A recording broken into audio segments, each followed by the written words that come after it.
person to say that there are no costs to removal of subsidy. And I'm even willing to guess that this policy will never be a popular policy, and it is normal. If people are paying 65, that's those that are paying 65, and they have to pay 140, it's not going to be popular. But the question is, for those of us in government, is our responsibility to pursue a popular policy or to pursue a policy that is right for Nigeria? We are willing to be unpopular because we have to be. The easiest thing, the easiest thing for this government to do is to do the popular thing. Continue paying. Continue paying. And then the next government gets up. Look, Ngozi said we borrowed 850 billion naira last year. This year, 850 billion. The subsidy was 1.1 trillion, 1.3 trillion. What does that mean? You borrowed to only pay part of the subsidy. So all the entire federal government debt was not even sufficient to pay the subsidy. The deficit that want to bring to 3%, how do you bring it up to 3%? If there's a shock to government revenues today, if there's a shock to reserves, what will happen? The deficit goes to 6-7%. That is how Greece got there. And what is this subsidy? Who is paying it? I'll just go to two final points. You have this conception that Nigerian government is paying subsidy, Saudi government is paying subsidy. One is true, one is false. If a government is running huge fiscal savings, having provided your basic needs, it has extra money, like Saudi Arabia, and it takes part of that surplus to subsidize you, that is government paying. If your revenues are already not sufficient for you to provide the services of your large and growing population, and 70% unemployed, 90% living on less than $2 a day, 70% living on less than $1 a day,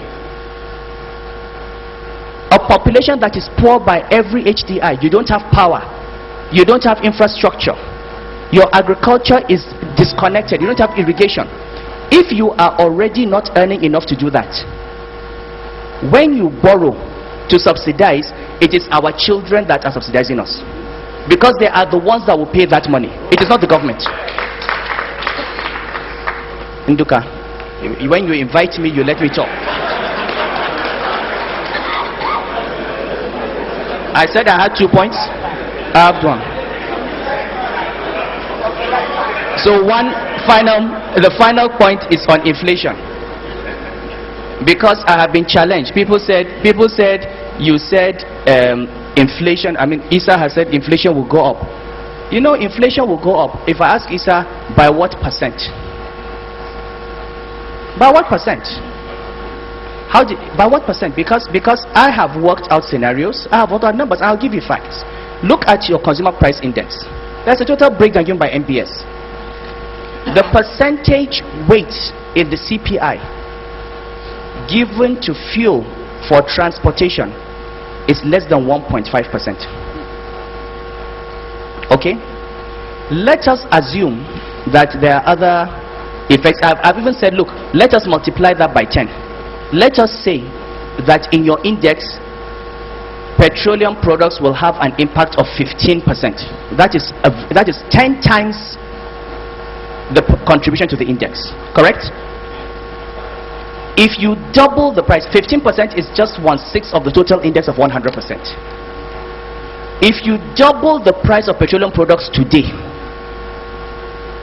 and if you assume a one-on-one translation, that 15 becomes 30. You divide the extra 15 by 6, it is a month-on-month increase in the rate of inflation of 2.5%. Okay, 15 divided by 6. Now, my numbers based on time series have shown that a month-on-month increase of 3% will lead to an annual increase of 2% in the rate of inflation. For the rate of inflation to go up, even on these assumptions, to go up by 4%, you will need to increase petroleum prices by 200%. These are facts. The numbers are there. So now, is that a good thing? No, but in 2009, inflation was 16%. We brought it down to 10.5%. I'm not happy. I want to get single-digit inflation. I'm not happy to get to 12 or 13%. But by the time you then create the space for building your refineries, by the time the other reforms go on in the power sector, by the time we begin to reduce the pressure on foreign exchange from importation of things like rice and wheat, we're able to use the exchange rate, the interest rate, and general fiscal discipline to bring down inflation. It will not be done immediately, but it is about making a choice to take a difficult decision now that is in the medium and long-term interest of the Nigerian economy. So final word, this is not about ideology, it is about simple economics and simple common sense.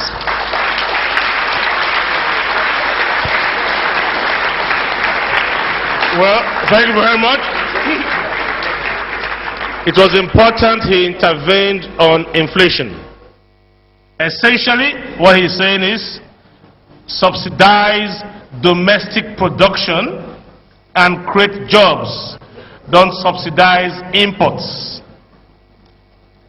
He's told us that $16.2 billion was paid in subsidies, and the federal government earned only $16 billion in the same period.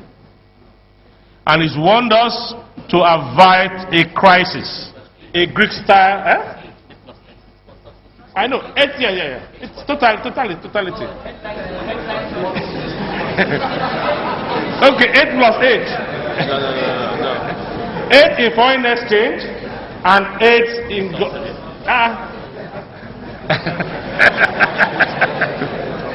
Okay, no problem. Anyway, he said we should about the crisis. As it is, the 3 people